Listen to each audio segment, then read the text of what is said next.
Well, at one level I wouldn't necessarily. At one level I think the reason for going to college is to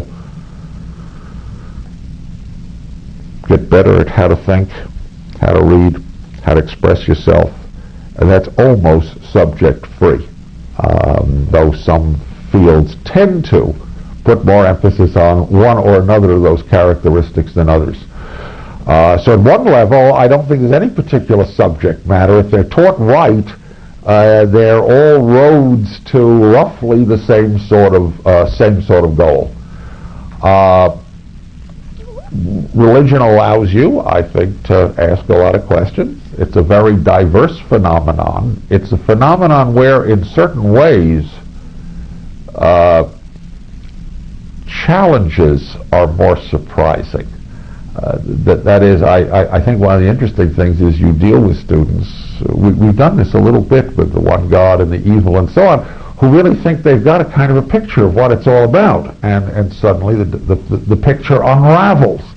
And now you've got a really a fairly dramatic choice on your hands. You're either going to say, well, all those others are false, but I think you're right, the kind of relativism and sort of general liberalism we have, well, you go your way, I'll go mine, we'll just agree not to discuss it ever. So it's not the false, it's the not discussing it ever. And since I think the discussion is how we do our research in colleges. There are other modes of research in other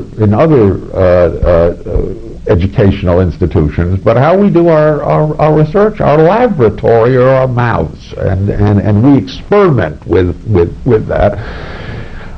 So if you want to say, well, you have yours and I have mine, we'll never talk about it again, that's the place where, at least as a college teacher, I sit down and start eating. I mean, that's what I'm waiting for.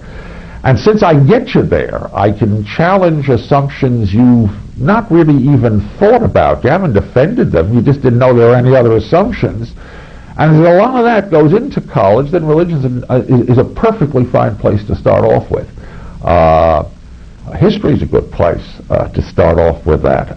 There are some fields that lend themselves to that at least initial set of moves. Past that, I'm not sure I would make a case that religion is any better than any other set of subjects. I just usually get to where I want to get as someone who teaches both civilization classes and social science core and religion courses. I can get to where I want to get faster in the religion class than I can in the social sciences class, for example. Now it has more to do with my limitations than with the limitations of the subject matter.